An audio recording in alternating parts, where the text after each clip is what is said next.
Happy family. Hello mga kalingap, Hello mga kalangga! please subscribe Jen's Journey.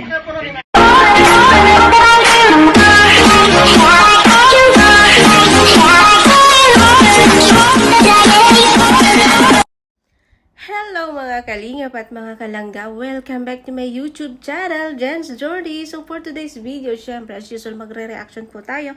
But before that, syempre don't forget to support Kuya Val Santos Matubang, and syempre Kalingap Rap, Ada Edna Vlogs, and syempre Ruel of Malalag, Rachel Morales Vlog, Daddy Donut TV, Kuya Red Noveno, Kuya Brooks, and syempre Kuya Red, and of course ang buong mga ambassador po ng Kalingap, syempre Rhea Olarte, ambassador ng Davao, andyan po si Meg Agnes Vlog, Kalingap Tudo, Kalingap Angeli, John Landon Official, and syempre Kalingap Baby Girl, and of course Kalingap J Morello Vlogs, Kalingap Lydia, Kalingap Abiliones TV, syempre J Kalingap Jose, and syempre, Kalingap Taray Papsi, Kuya Ken's TV, syempre Kalingap Bruce, Kalingap Vilma, Lori D, Magalpok, and syempre Brother Pass, and syempre guys, support po natin silang lahat, no? Support po natin sila sa lahat, sa paraan po ng ating panonood, para na din po tayo nakatulong sa ating kapwa, syempre. Ayan, dito po tayo magre-reaction po tayo sa mama po ni Trixie. Kung naalala nyo po, ang tita po ni Rachel Morales Vlog. Ito po yun si Ate Maribel Vlog. So, ayan, mama po siya ni Trixie, kapatid ni Tatay Raysan, at kapatid po ni Daddy Donut na babae. So, dito po tayo magre-reaction sa kanyang vlog kasi may channel na po siya. May 2 upload na po siya sa kanyang vlog. So, isahin na po natin ito para naman po mapansin kahit hindi po tayo malakas. So, please guys, support Maribel Vlogs, Maribel Morales Vlog. So, hindi pa po nakasubscribe dyan, dalawin niyo po kay kanyang channel. Please subscribe and of course, click the notification bell para lagi po kayong updated sa kanyang mga upload. And syempre, sa hindi pa po nakasubscribe sa akin, follow my journey. Please subscribe my channel, Just Journey, and click the notification bell para lagi po kayong updated sa aking mga upload. And of course, like, comment, and share sa aking mga vlogs. At syempre, don't skip us guys para malawak po ang ating pagtulong. And syempre, support po natin si Jen's Journey, no? So, supportahan lang po tayo. Siyempre, buong team Kalingap, siyempre. So, dito na nga tayo kay Ate Maribel. Shoutout tayo kay Ate Maribel Morales Vlogs. Ito po yung mama ni Trixie. Guys, nakilala ko na po sila in personal. Nung birthday ni Trixie, sakto nasa diet po tayo. Siyempre, naka-attend po tayo ng debut party ni Trixie. Kasama ko po si Daddy Donut. And maraming salamat sa Daddy Donut na isang karangalan po, no, makilala at makasama po ang inyong buong pamilya. Siyempre, lalo lang po kayo lang Rachel. So, dito kay Ate Maribel Vlog. So, ito na nga yung sinasabi ko kay Daddy Donut noon pa. Kahit nung kay Trixie, kasi si Trixie hindi masyadong active. Siguro, busy sa pag-aaral. Kasi sabi ko, sayang, no? Sayang yung opportunity na andyan na, no? Kulang na lang yung sipag. Kasi nung birthday nga ni Trixie na yung channel niya, hindi naka-live kasi yun nga, hindi na active, parang may problema. Kaya si Rachel ang nag-live nun. So, kaya nga nang sabi ko kay Daddy Donut, kumbaga, i-encourage mo sila, no? I-encourage mo sila na mag-vlog, kahit ano lang dyan.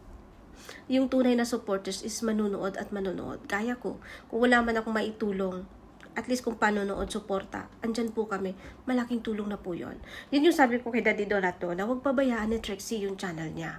So, ngayon ang saya na nakita ko na si Ate Maribel Morales Vlog, no, na may channel na po siya, nagpa-practice na po siya mag-vlog, at least, actually magaling na po siya, no. Yun po, nakikita ko po yung binlog po niyang trabaho niya, no. So, based po doon, na nag-post po siya sa Facebook, no? Nakita ko po sa Facebook one time, nag-post po si Ate Maribel. Napakahabang message, no? Na ang daming nagbabash na nagbago daw sila. Kumbaga, umaasa na lang daw sa mga sponsor. Papakainin na lang daw na masarap daw yung buhay. No? Simula daw napabahayan, umaasa na lang sponsor. Napakasakit po no.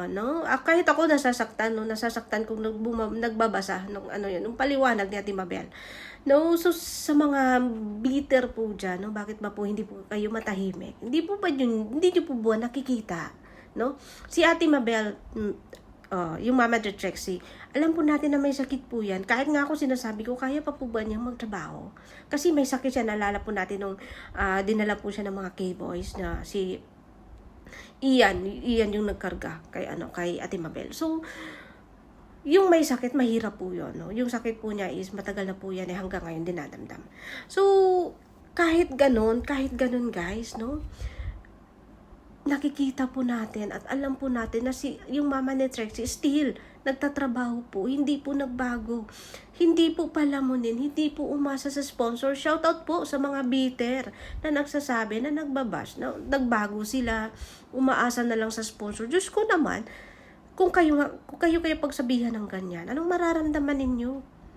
Hindi nyo ba nakikita, yung mama ni Trixie, nung after pala nakalabas ng hospital, kung kaya ng sarili, nagtatrabaho yan sa factory ng basurahan. Yung papa ni Trixie, nagta-tricycle driver yan. Kahit papano, kung nakakakain sila ng 3 beses sa isang araw. Kaya nung time na sila Rachel is walang-wala. Sinong andyan?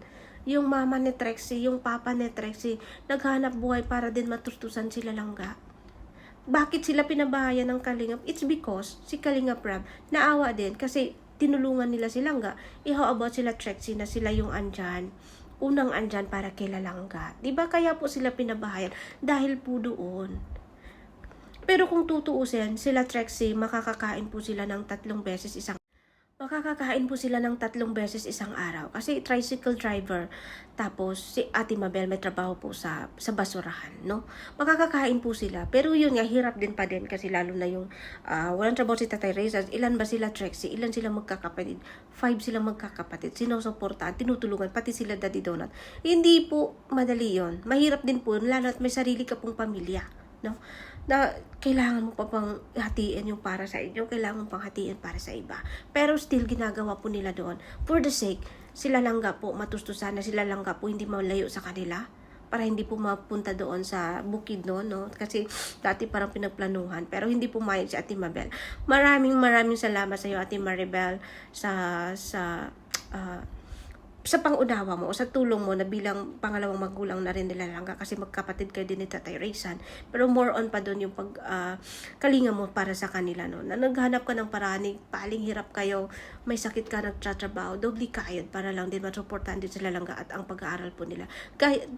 Ganun pa rin po kay Daddy Donut, no? Kahit may pamilya si Daddy Donut noon, syempre, 2 po yung anak niya. Tapos sumusuporta pa kilala. Malaking tulong na po yun. Hindi ko lang po talaga maintindihan at hindi ko yung mga bitter na mga basher na hindi mga bulag ba kayo? Mga bulag ba kayo? Hindi nyo ba nakikita? Hindi nyo ba nararamdaman? No, si Ate Mabel, nung tinignan ko yung first vlog niya, yung sa basurahan, talaga nakakawa po. Guys, is basura, no? Sabi nga nila, nasa basura ang yaman. Yes, it's true. Nasa basura ang yaman kasi mapapakinabangan mo pa yung basura kahit basta masipag ka lang, no?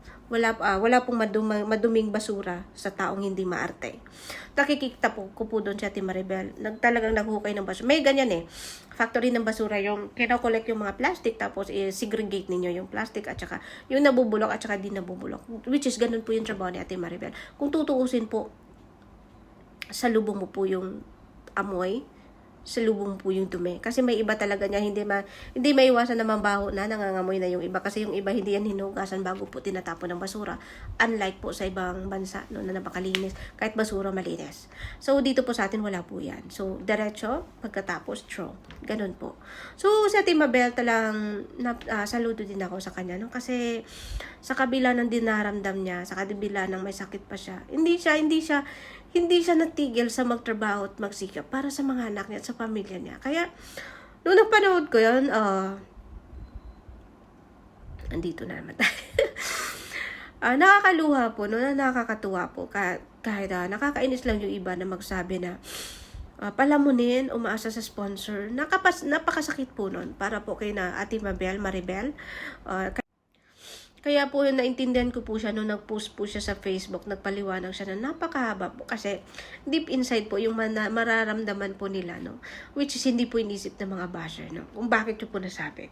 Nakikita nyo nang po.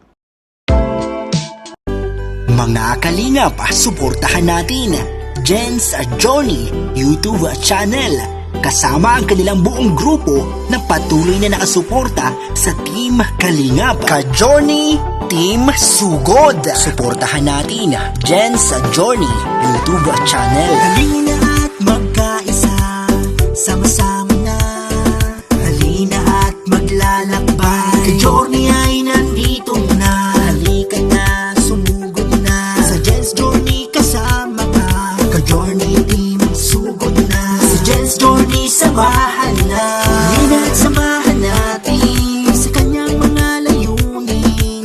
Jens Journey maaasahan, tunay nyo na kaibigan. Palagi lang nakasuporta sa bawat na programa. Ka-Journey team, handa rin yan, handa kanyong suportahan. Ka-Journey team, sugod, maaasahan nyo.